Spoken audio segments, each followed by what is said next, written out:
We come from and live on land considered sacred by indigenous people known as Bannock, Paiute, Shoshone, and many other tribes that lived here sustainably for thousands of years. We strive to understand and reframe our responsibilities to land, to community.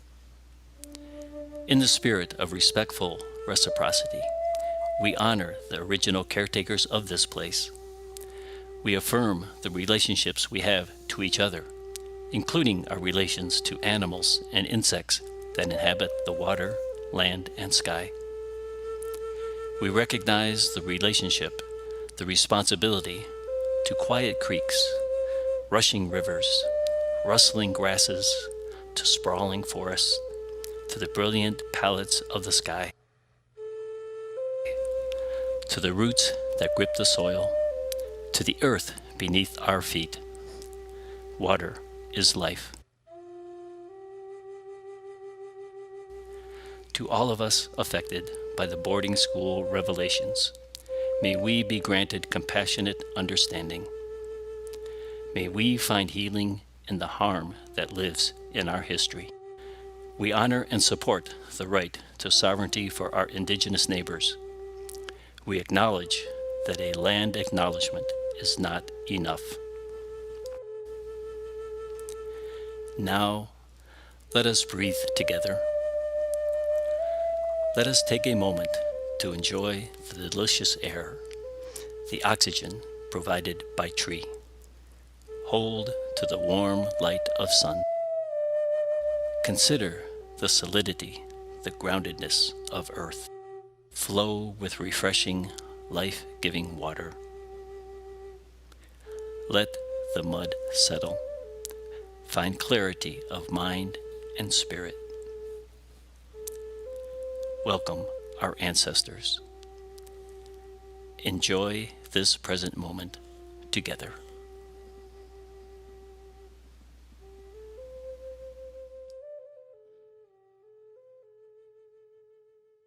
Good morning. Good morning. Welcome to the Boise Unitarian Universalist Fellowship. I'm the Reverend Sara LaWall. It is my great honor to serve this beloved community. We are a community seeking justice, nurturing the spirit, and finding connection in this world, and we welcome you here this morning. I am joined today by Rob Ham, who is serving as our celebrant. We have our Director of Family Ministries, Jem Emerson-Paige, our fabulous tech team back there, Mike and team. Great to have you with us. And I am delighted today to welcome local legend musician, folk musician, Belinda Bowler. Her eyes just got big because I called her a legend.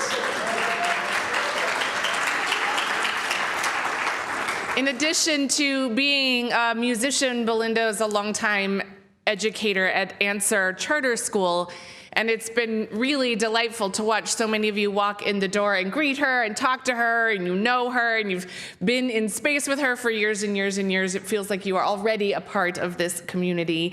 I saw Belinda at a house concert last summer. I'm gonna tell on you, if it's okay. Where it was a beautiful house concert in someone's beautiful yard, and where during the concert Belinda said, well, I don't really play in public anymore because I want people to listen to my songs. I don't really like to play at coffee shops and things because everybody just talks. Which then I proceeded after the concert to rush right up to her to say, would you like to come play at church? Because we will listen to your music. Turns out she has played here before, so this is a welcome back opportunity. Thank you for being with us today on this brilliant day where we celebrate our earth.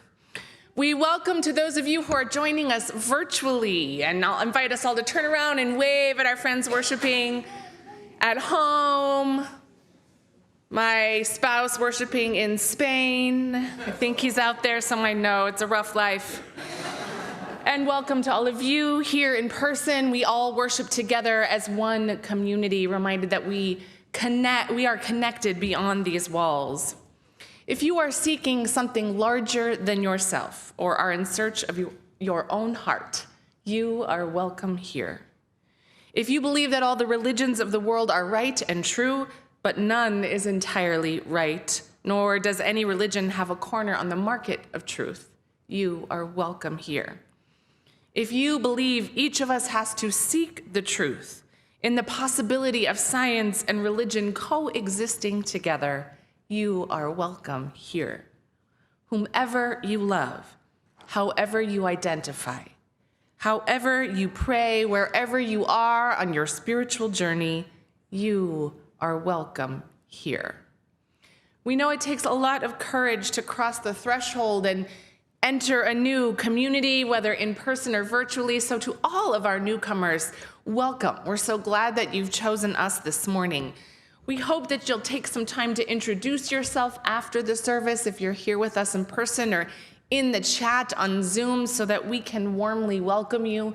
We invite you to fill out newcomer cards. Those are in our entryways so that we can keep you updated with all of the ways that you can connect and engage with what is happening here in our fellowship. And we have a lot happening, so I have some announcements to share with you this morning. All are invited to join our climate action team today at the Interfaith Climate Festival, sponsored by Idaho Interfaith Power and Light, happening at the Congregation Ahavath Beth Israel from 2 to 5 p.m. this afternoon. We hope you'll come on down, an interfaith celebration. And we'll also like to remind you that now is the time to vote on the plate partners. You made some nominations. The Social Justice Committee took those and put them together and are sending them back out to you to vote. You should have an email in your inboxes today. Voting will remain open all week and close next Sunday, but please only vote once. Although you get 8 votes in the ballot, so it's good. You have lots of choices. I also want to take a moment to express my deep, deep gratitude for all of our leaders who made our annual giving drive possible, and for the beautiful celebrations for our kickoff, for Just Desserts, and for last week's Celebration Sunday. Deborah Smith, thank you. Dave Falcone, thank you. And so many of you who worked behind the scenes to make these events beautiful and delightful and truly celebratory. And if you haven't yet had a chance to make your pledge for the coming fiscal year, there are pledge cards out in each entryway, and we invite you to do that anytime. Our fellowship donates 25% of its unpledged plate offering each month to a local organization whose mission aligns with our social justice mission. And in this month of April, in this month of Earth Day, we are partnering with Citizens Climate Lobby, a grassroots environmental group that trains and supports volunteers to build relationships with elected representatives in order to influence climate policy locally, nationally, and globally. And if you remember when their representative, Adam Novak, was here with us a few weeks ago, he had a lot of optimism about the possibility of shifting the tides in this climate crisis, which I am holding and carrying with me as we go forward with our service this morning. There are many ways that you can give. You can go online to our website and click Give at the top right corner. You can use the app on your smartphone, and you can leave your cash and checks and envelopes in our lockboxes just inside the doors.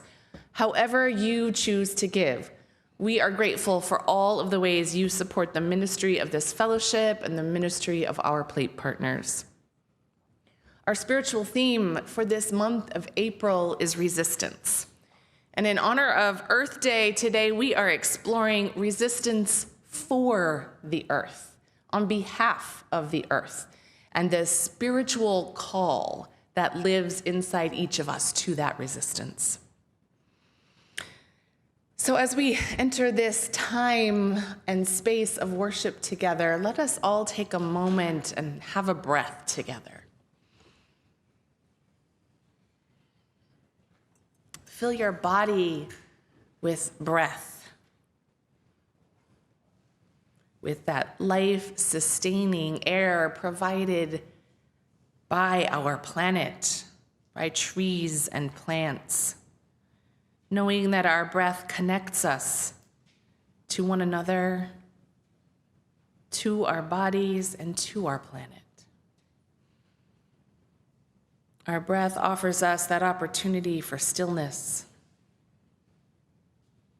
to tune in to our spiritual center, to listen deeply to our heart's own longing.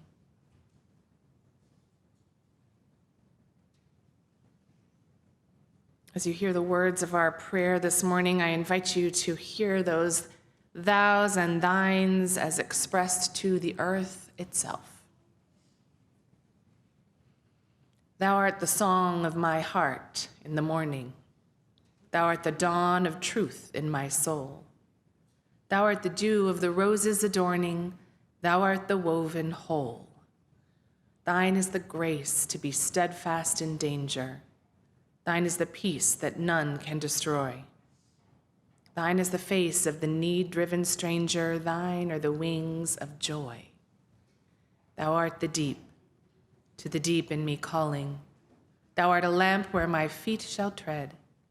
Thy way is steep past the peril of falling. Thou art my daily bread. Thine be the praise of my spirit uplifted. Thou art the sea to each flowing stream. Thine be the days that are gathered and sifted. Thou art the deathless dream.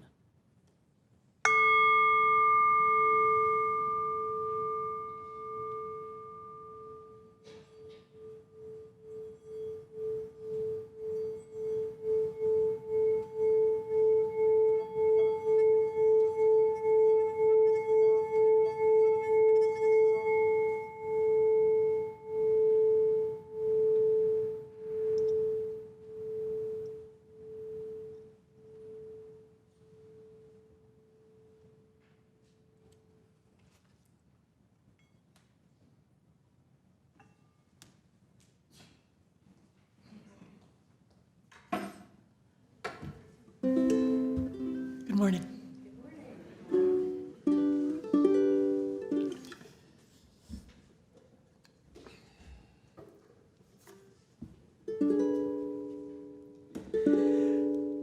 Whenever life gets you down and things seem hard or tough and people are annoying, obnoxious or daft, and you feel like you've had quite enough, just remember that you're standing on a planet that's evolving and revolving at 900 miles an hour. That's orbiting at 19 miles a second. So it's reckoned the sun that is the source of all our power. The sun and you and me and all the stars that we can see are moving at 1,000,000 miles a day in an outer spiral arm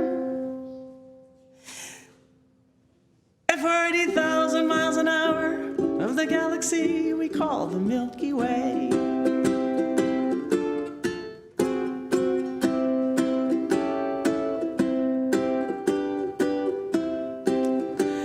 Our galaxy itself contains 100 million stars. It's 100,000 light years side to side.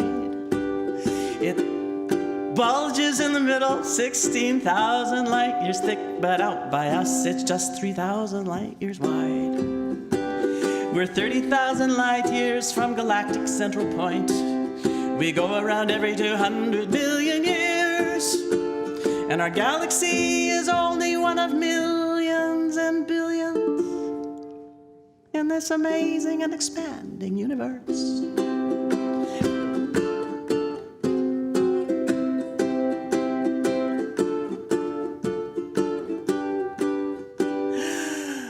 The universe itself keeps on expanding and expanding in all of the directions it can whiz. As fast as light, you know, the speed of light, you know, 10 million miles a minute, and that's the fastest speed there is. So remember when you're feeling very small and insecure, how amazing and unlikely is your birth. And pray that there's intelligent life somewhere up in space. to give us all a hand down here on earth.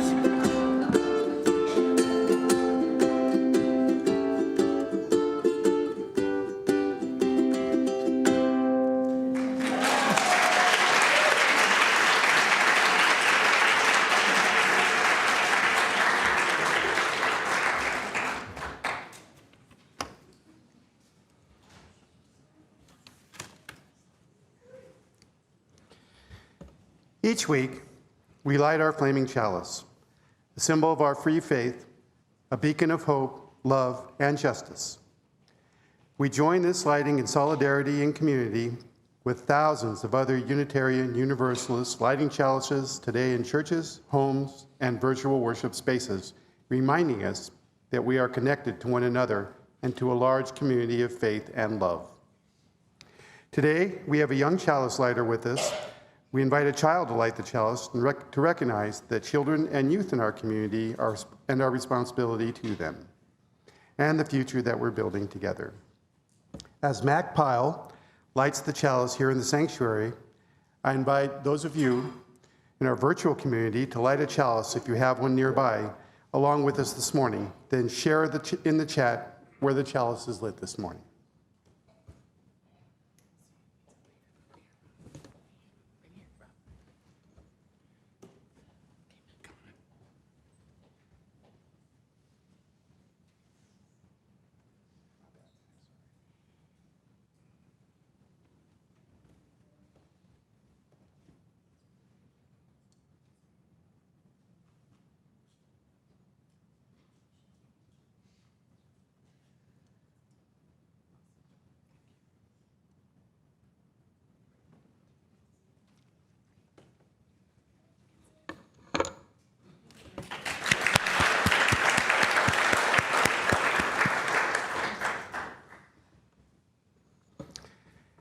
With our collective chalices lit in all our spaces, we offer you this call to worship from Chief Seattle, Chief of the Squamish and Duwamish peoples of Chief Seattle delivered a speech in his native tongue at one of the several treaty negotiations with white settlers. Since that time, this speech has served as the basis for ecological movements around the world. Teach your children what we have taught our children, that the earth is our mother. Whatever befalls the earth, befalls the children of the earth. If men spit upon the ground, they spit upon themselves. This we know, the earth does not belong to us, we belong to the earth. This we know, all things are connected, like the blood which unites one family. All things are connected. Whatever befalls the earth, befalls the children of the earth. We did not weave the web of life. We are merely a strand in it. Whatever we do to the web, we do to ourselves. Come, let us worship together.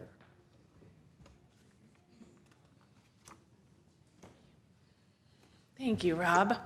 I would like to invite our children to come down over here for a moment with Jem and me. Come on down. I want to have a little chat, and then Belinda's going to lead us all in another cool song together. But yes, come forward, come down, everybody. Don't be scared, I don't bite. See, because here you're going to get the best view of Belinda when she sings. That's why I said come right here. So it is Earth Day this weekend, yesterday and today, but really every day should probably be Earth Day, right? Who can share with me, is someone willing to share with me, what do you love best about the earth? I love that it gives life to a whole bunch of things, and it lets us enjoy our lives. And Awesome, yes, it gives life to a whole bunch of things and lets us enjoy our lives. What else? What do you love about the earth? Who else? There was another hand. There you are. so I really like butterflies because they have names. I think you are going to love this next song. I really like butterflies. Yes. What do you love about the earth?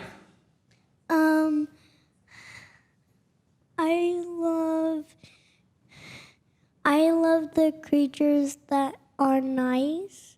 I love the nice creatures too. I mean, the creatures that are not nice, they're harder to love, but I know we're supposed to love them too.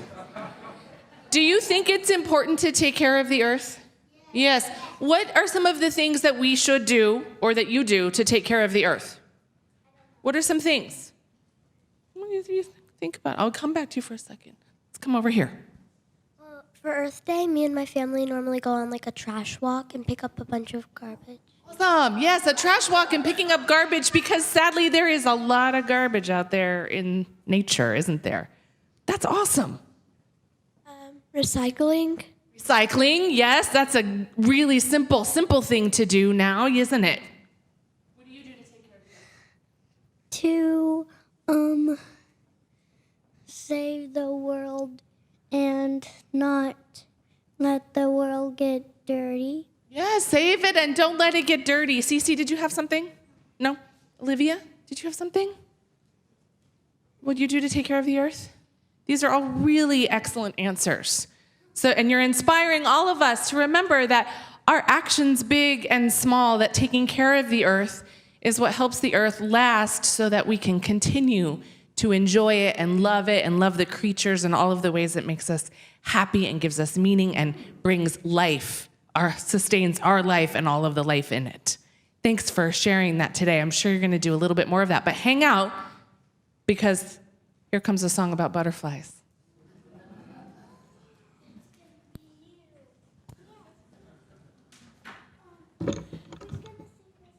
Belinda's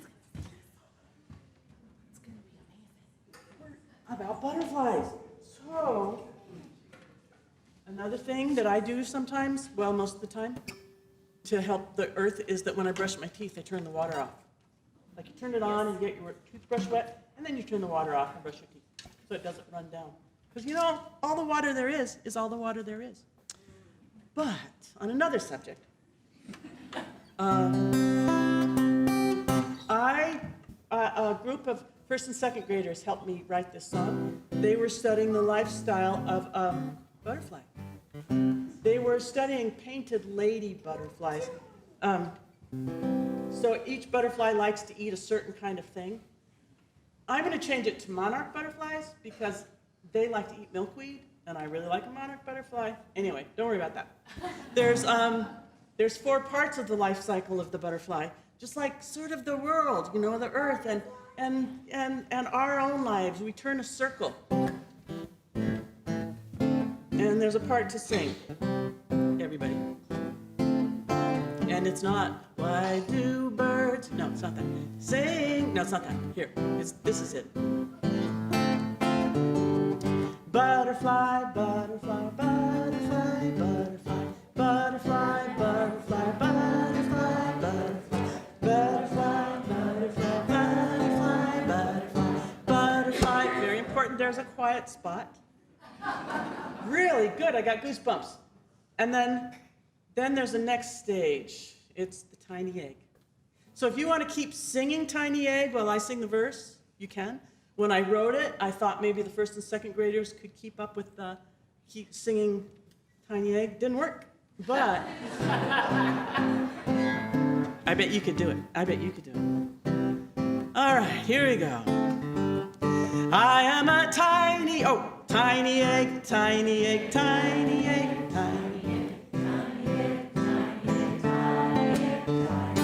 Tiny egg, tiny egg, tiny egg, tiny egg. The silence is very important. I am a tiny egg, stuck to this leaf like glue. In a few days I'll hatch from here and start another life anew. That's very good. So there really is kind of a glue that the eggs stick to the leaf so when the wind blows they don't go flopping off. Caterpillar, caterpillar, caterpillar, caterpillar, caterpillar, caterpillar, caterpillar, caterpillar, caterpillar, caterpillar, cat. Here comes the quiet part. Caterpillar.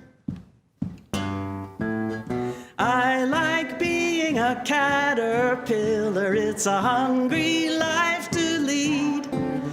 I can eat my way across any old leaf, but milkweed is the best for me.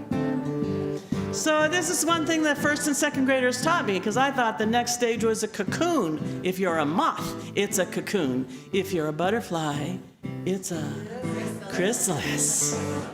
Chrysalis, chrysalis, chrysalis, chrysalis, chrysalis, chrysalis, chrysalis, chrysalis, chrysalis, chrysalis, chrysalis, chrysalis, chrysalis. Here I am now, a chrysalis, wrapped in my own design, changing inside to a whole different me. I'm sure it will be just fine. So I make that face because when you get into your chrysalis, you turn to goo. I mean, they turn to goo. And then, like the miracle of the earth, is my guitar on? You turn into a butterfly, butterfly, butterfly, butterfly, butterfly, butterfly, butterfly, butterfly, butterfly, butterfly, butterfly, butterfly, butterfly. A job of being a butterfly is to make sure there'll be more of me. I can eat my way across. I lay my... Who wrote this song? A job of being a butterfly is to make sure there'll be more of me. I spend my days laying lots of eggs on every leaf and tree. And then what happens?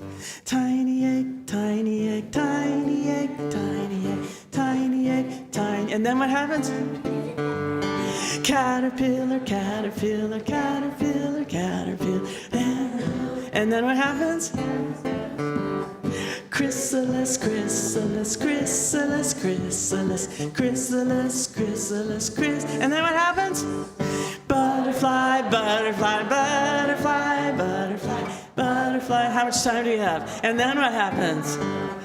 Tiny egg, caterpillar, chrysalis, butterfly.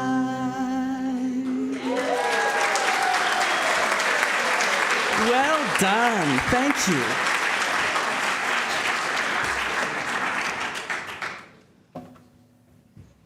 Well done, people. Yes, very good job. We are going to take the spirit of wonder and play and excitement about the interdependence of our world into our religious exploration classes today. Children, years of 5-age to 5th grade, are going to join me down this hall, and youth, grades 6th through 12th, are going to meet their facilitators in the hospitality room just out here. And we may or may not head outside, depending on how warm or cold we feel. Join me in singing our community blessing, and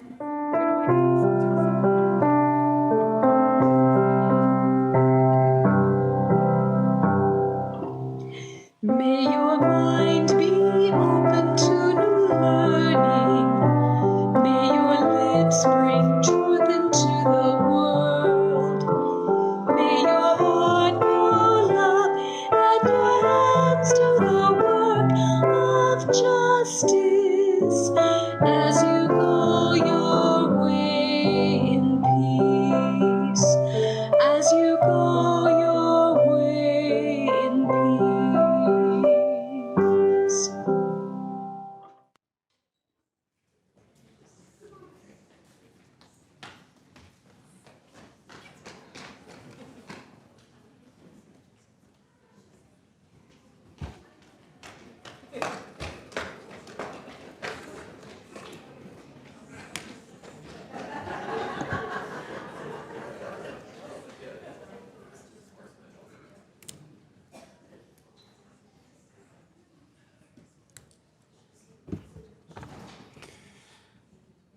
Our reading this morning is an excerpt from The Meadow Across the Creek by Thomas Berry from his book of essays, The Great Work.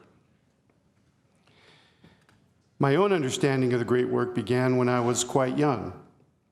At the time, I was some 11 years old, and my family was moving from a more settled part of a small southern town out to the edge of town where the new house was being built. The house, not yet finished, was situated on a slight incline. Down below was a small creek, and there across the creek was a meadow. It was an early afternoon in late May when I first wandered down the incline, crossed the creek, and looked out over the scene. The field was covered with white lilies rising above thick grass. A magic moment. The experience gave my life something that seemed to explain my thinking at a more profound level than any other experience I can remember. It was not only the lilies, it was the crickets and the woodlands in the distance, and the clouds in a clear sky. It was not something conscious that happened just then. I went on about my life as any young person might do. Perhaps it was not simply this moment that made such a deep impression upon me. Perhaps it was a sensitivity that was developing throughout my childhood. Yet as the years passed, this moment returns to me, and whenever I think about my basic life attitude and the whole trend of my mind and the causes for which I've given my efforts, I seem to come back to this moment and the impact it had on my feelings for what is real and worthwhile in my life. This early experience, it seems, has become normative for me throughout the entire range of my thinking. Whatever preserves and enhances this meadow and the natural cycles of its transformation is good. What is opposed to this meadow or negates it is not good. My life orientation is that simple. When I was 13, I fell in love. Yes, I know, a 13-year-old boy falls in love every 5 minutes, and I did. This love was different, however. This was a long-lasting one. I feel the power and peace of this love some 50 years later. It's the love of the planet. Let me tell you about our first date. It was mid-July, and I was at the beginning of a 2-week stay at a Boy Scout camp in the Sierra Nevada mountains of Northern California. I was the type of kid that Lord Robert Baden-Powell was thinking of when he started the Boy Scout movement in the UK. Although I was not the product of an East London slum, I was a consummate city boy. Boy Scouts gave me my first real experiences in the wilderness. The camp straddled the Stanislaus River, about 5,500 feet above sea level. At the upstream boundary was a waterfall about 20 feet high. It flowed into a granite pool 12 or 15 feet deep. The water was cold and clear. I jumped right in without hesitation, so I would avoid the dreaded label of chicken from my fellow scouts. Not too many weeks prior, that water had been snow. I don't remember the exclamation I shouted out. I was not versed in the writings of Thoreau and Emerson at the time. But I did have a copy of George Carlin's album, Class Clown, which I had pretty much memorized. What I shouted was probably one or all of the 7 words you can't say on television. It wasn't the Boy Scout oath, I promise you. When the shock of the icy water subsided, I dove down into the pool and I could see rainbow trout resting on the bottom. I returned to the surface and drew in a deep breath. The summer air in the Sierras has a particular scent that even today lifts my spirits. It's a sort of dusty evergreen scent that, coupled with the warm July air and azure blue skies, eases the mind and enhances the spirit. This was the sort of day when the 13-year-old me fell in love. The pool was surrounded by ponderosa and lodgepole pine. There was the sound of rushing water and songbirds. The air was warm and sweet, and I looked around in wonder and amazement. I'd never experienced such beauty in my young life. I knew that this was a special place and that places like this would occupy a large part of my heart. Like Thomas Berry said in the great work, I realized even then that whatever enhances those mountains is good, and whatever diminishes them is not good. This love is rekindled often at Yosemite and Hell's Canyon, along the Snake River, and at the foot of Mount Bora. Even driving downtown when the snow-capped Boise foothills provides a majestic backdrop to the street in front of me. It has been rightly said that the earth is our mother. All that we are and everything that sustains us is a gift from her. She gives us joy and sustenance. She gives us song and spirit. She kisses us with warm breezes and quenches our thirst with cold, clear water. She dazzles us with her displays of power and constant change, like ocean surf assaulting coastal cliffs. She gives us the peace of a gentle snow that collects on the pines. Rivers and lakes and majestic forests are all here for us to enjoy. We've now reached a crossroads. The environment can no longer be taken for granted. Human activity is taking a serious and frightening toll. We must now decide how we're going to treat our mother from here on in. From the beginning of human existence, we have depended on her. Now she's depending on us.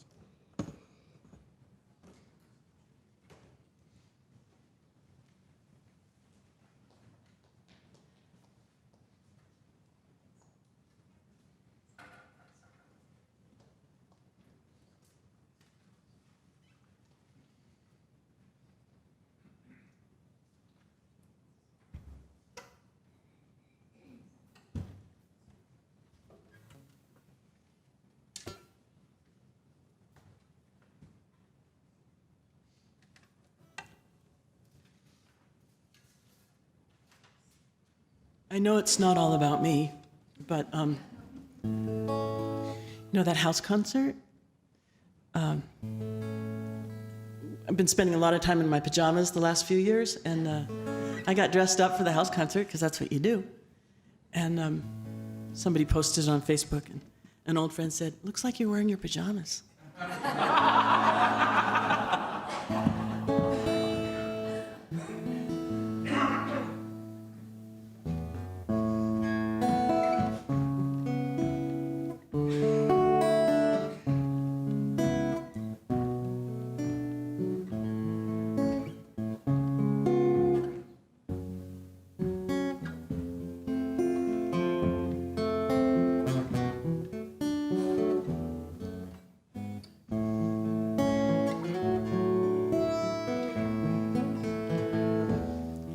I see trees of green, red roses too.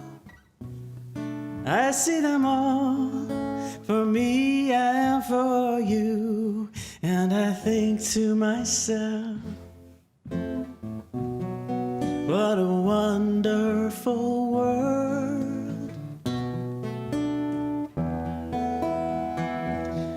I see skies of blue, clouds of white, bright blessed days, the dark sacred night. And I think to myself, what a wonderful world.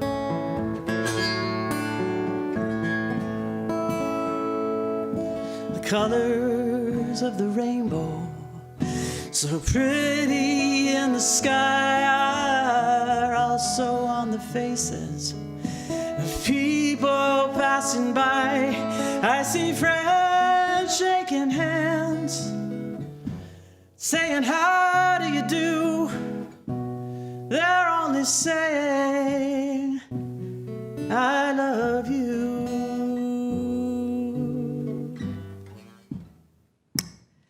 I hear babies cry, I watch them grow. They'll know much more than I'll ever know. And I think to myself,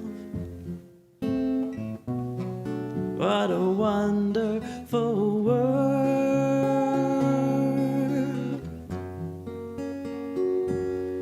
Yes, I think to myself,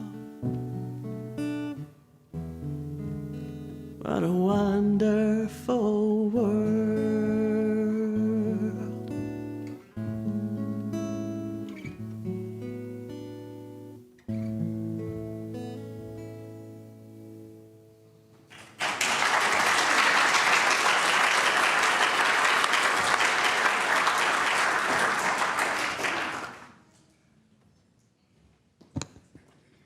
Thank you, Belinda. That was beautiful. In the moments when the human world feels far less than wonderful, nature and our planet remind us what a wonderful world we truly have, surrounding us with near constant beauty and amazement, offering us life-sustaining elements, and holding us in the vast transcendent power of it all. Some days it's rather remarkable. We will get to experience this just by walking out our front door or down a mile on the Greenbelt, because the news about the health of our planet is not good, and you already know this. And I know all of you and this congregation have already made significant commitments to address this existential crisis that we find ourselves in. Every year on Earth Day, I sort of struggle to figure out what new thing might I have to say on this topic. But perhaps it isn't new words that are needed, but words that invite and hopefully inspire us to keep those commitments, to keep making those commitments, to keep excavating the hope even when it feels pretty dire, to keep remembering what a wonderful world we truly have. Some 16 years ago, I was at a collegial gathering and got into a rather heated debate with a Unitarian Universalist who was running one of California's Earth Justice ministries at the time. And he was lamenting to me, a mother of a new baby, first-time parent at the time, he was lamenting that more parents of young children weren't getting involved in this work of environmentalism because the future was so bleak and we were killing our planet and there was nothing but destruction and pollution and acid rain and deforestation and contaminated water that would be left for them. He was very animated, trying to convince me it is a crisis and parents don't care. I had to do a lot of breathing to regulate my activated nervous system, as I suggested to him that maybe parents needed a little hope and possibility rather than doom and despair. That the choice to even have children in the first place is an act of hope that we might be able to make the world better, that it is actually possible. Perhaps we parents could not connect with his version of the need for our activism because we needed to believe that our babies would be able to thrive and live joyful lives with love and beauty and care, because the alternative was just too debilitating. Where is the hope in your future? I asked. He struggled to give me an answer. Fast forward 16 years. Now my children are teenagers, and it feels like very little has changed with regard to our Earth and climate crisis. In fact, things have gotten worse. Our global carbon output has increased, and the darkness and despair has erupted within me. And in fact, it is screaming, it is a crisis.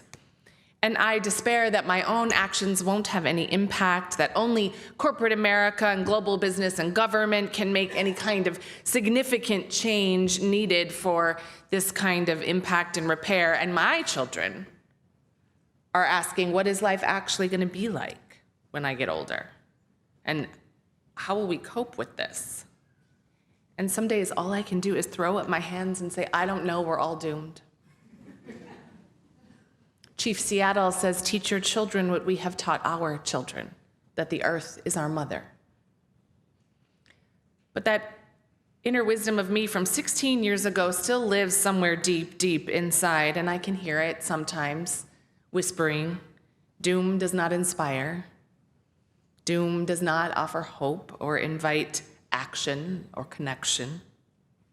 Doom shuts everything down and everyone out. Doom is giving up, and I don't want to give up. For the sake of my children and your children and our collective grandchildren and great-grandchildren, we can't give up. UU theologian and scholar and environmental activist Ron Engel writes extensively about this intersection between earth spirituality and activism, about the relationship between spirit and environment. And in his work, he poses this provocative question: how are we to live under the conditions of life as they are given to us here and now on this planet? How are we to live under the conditions of life as they are given to us here and now on this planet? It is a provocative question. How are we to live under these present conditions, which often still feel a little despairing? The question, though, helps us figure out how not to give up. Because it turns out that we humans have a choice. You know, that wonderful theological, philosophical principle of free will. We can choose to live as if the realities of the climate crisis and environmental degradation don't exist, and just carry on. We can choose to live as if our actions have no immediate effect or consequence and carry on. Or we can choose to orient our lives according to our values, shaping the world as it ought to be, living as if we can change the conditions of life. We could choose to live being guided by our spiritual principles of interdependence, world community, compassion. Chief Seattle says, whatever befalls the earth befalls the children of the earth. We did not weave the web of life. So Ron Engel emphasizes this overarching value of mutual flourishing. And he identifies a variety of ways we humans have created these pathways to engage with that understanding: spiritual, practical, communal, even governmental. Chief Seattle says, this we know: the earth does not belong to us, we belong to the earth. So when I get sucked into the doom and despair of it all, and begin to question the value or efficacy of my singular actions, I try to shift myself into that vision of mutual flourishing. Because that is what I really want for my children, for all of us. That's the underpinning, really, of our Unitarian Universalist theology, our values: mutual flourishing for all of life, our earth included. So how would we choose to live if we truly embraced and centered mutual flourishing? Engel identifies 8 different ways that we can engage with nature and spirit, all while supporting this goal of mutual flourishing. But these 8 pathways of engagement have less to do with specific actions and behaviors, like using less plastic or composting, and more to do with the quality of relationship that we have with the interdependent web, with ourselves and with our environment. An intentional, compassionate, general relationship of reciprocity and connection. That is what we mean when we say the word right relationship. His 8 pathways include invitations like compassion for the sufferings of life, tending the garden literally and metaphorically or spiritually, stewardship, artistic co-creation with innovation and beauty, and wilderness encounters that offer us those transcendent and transformational experiences. And these tenets, these pathways, these are spiritual tenets because they focus more on our inner lives, on our orientation to the world and to humanity, and they invite us to examine the whole of our lives and connect with a deeper meaning that encompasses this whole plurality of experience. So if we explore them to their fullest, despite helping us understand our role in the degradation and sustainability of our planet, these paths are ripe with joy and love and connection. And Engel reminds us that we need to be critically faithful to each of these ways separately and in interplay with each other if we are to set our species on a just sustainable, and spiritually fulfilling path of planetary evolution. So to live under the conditions of this planet as they are given to us today is to dive deeper into our spirituality, to connect with the planet and with one another in new ways, to become attuned to our mutual flourishing. Chief Seattle says we are merely a strand in it. Whatever we do to the web, we do to ourselves. And our culture gives us far too many opportunities to ignore all of that, to coax us out of right relationship. So much pulls at our individual attention, fueling those less than spiritual desires for success and achievement, for material goods demanding our labor and our money. So to fall back on those rather simple but subversive ways of connecting with ourselves, with each other, and with our planet keeps us centered on those redemptive actions and the engagement necessary for ecological wholeness. Because isn't that the ultimate hope? Ecological wholeness. To have that same kind of love affair that Rob described in his reading that has lasts us for 50 years. Because ecological wholeness includes my inner wholeness too. I suspect that each of us have experienced at least one wilderness encounter in our lives, maybe more, like the one described in the reading by Thomas Berry. A moment of deep connection to nature, a moment of feeling the peace of it all, of feeling held by the earth, but a moment also equally indescribable. A moment of inner knowing or something profound, even if we couldn't explain it. Perhaps it was a moment under the trees, or on a riverbank, or at a waterfall. The magic and the vastness, the beauty and the knowing how important this thing that we are but a speck in the midst of, how important it really is and vital to our survival, physically and spiritually. I've had a few moments of like those throughout my life. I mean, I've had many moments of experiencing the beauty and vastness and power of nature. We're lucky to be surrounded by it here in our state. But I'm talking about those moments of more aliveness, of that spark of something within that open us up to some deeper knowing.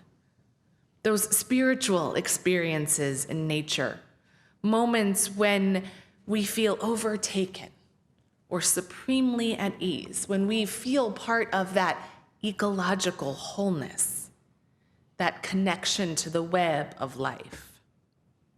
Perhaps those moments are glimpses of where we must go.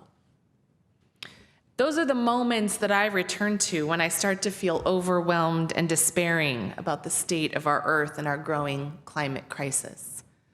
I've had those moments in the Black Hills of South Dakota, at Payette Lake, surrounded by pine trees, in Lower Stanley, looking out over the Salmon River and the view of the Sawtooths. Those are the memories I invoke and invite myself back into, that feeling of spaciousness and comfort, of compassion for the suffering of all things, that feeling of being held. Because it's from that place that I am able to ask, what is the one thing that I can do today to promote mutual flourishing? One small act of resistance for our earth. Chief Seattle says, this we know, all things are connected. Like the blood which unites one family, all things are connected. Because we can no longer approach environmentalism through the lens of fixing and saving our planet. We have to go further than that. We have to strive for the same wholeness, healing, and transformation we seek for ourselves and our communities. And it can start small. One garden, one meal, one bike ride, one wilderness encounter, one collective at a time. For we are all interconnected and interdependent. And when our planet flourishes, we all flourish. May it be so. I'd like to invite us all into a time of prayer and meditation. I'd like to invite you to join me in this responsive prayer today. This was a prayer from the UN Environmental Sabbath Service held on Earth Day in 1990. And so the response that you see there on the slide on your screens is we join with the earth and with each other. And if you feel like saying it, please do. If you want to just close your eyes and feel the words of the prayer in you without speaking, please do that. And then we'll close with a moment of silence together. Spirit of life and love, holy mystery, great spirit of the earth, to bring new life to the land, to restore the waters, to refresh the air. We join with the earth and with each other to renew the forests, to care for the plants, to protect the creatures.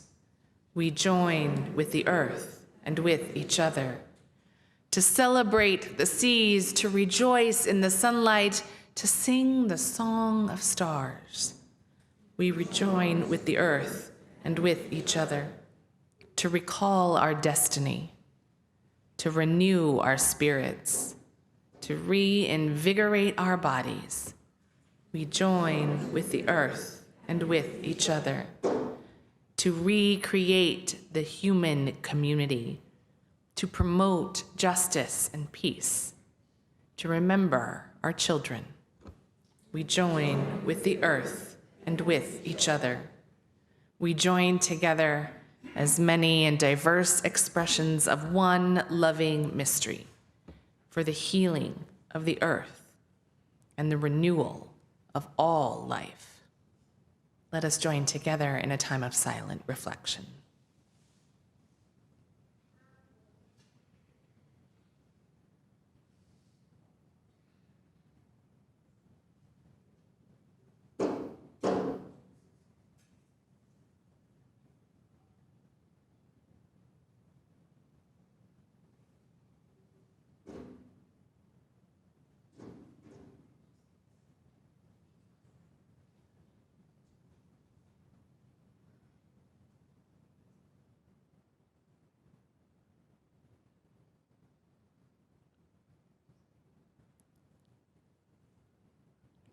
In the name of all that is holy on this earth, we pray. Amen.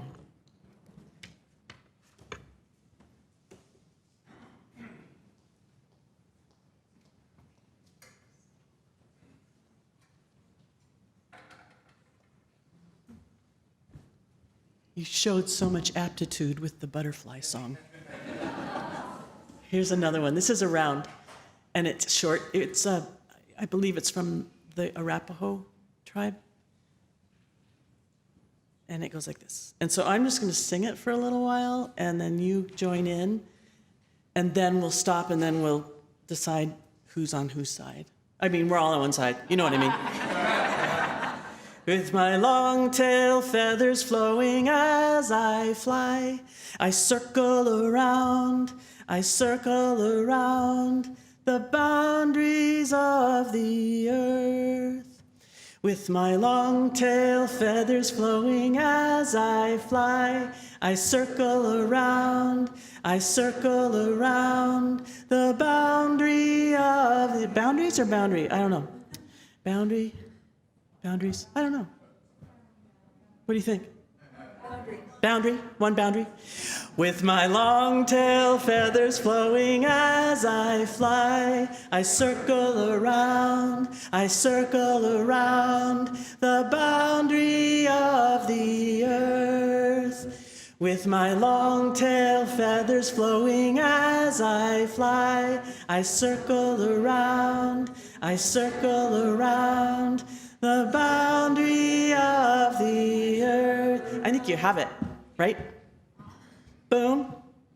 Side one, boom. Side two. You can choose.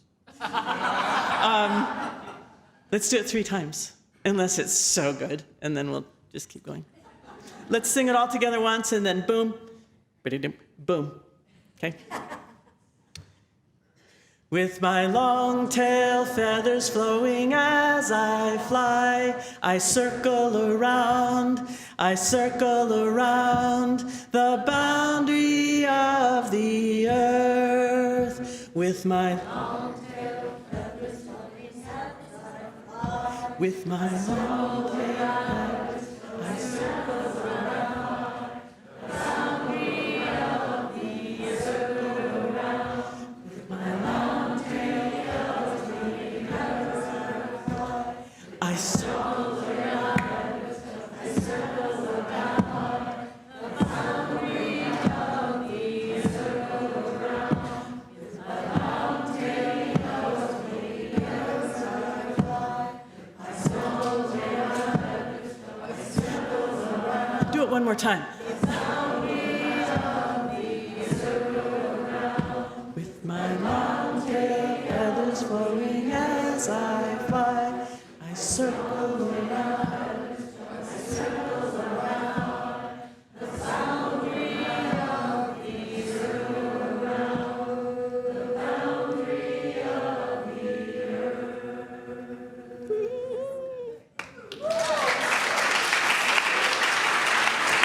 Thank you so much.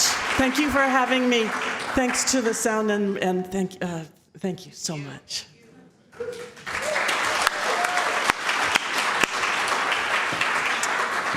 Thank you, Belinda. Congregation, you sound so good. You know, if you need a backing choir, Belinda, we're all here for you. Friends, I invite you to rise as you are able in body or spirit. Place your hands over your heart for our closing blessing. As you leave this place today, I invite you to take some time out in nature, in the earth, and take in all of that mutual flourishing. Take in all that the earth has to offer you. Maybe take some free irises home with you from our garden, thanks to Carol Ogburn, in either entryway, and get your hands dirty in the earth and plant those so that beauty may come up. That is part of our mutual flourishing.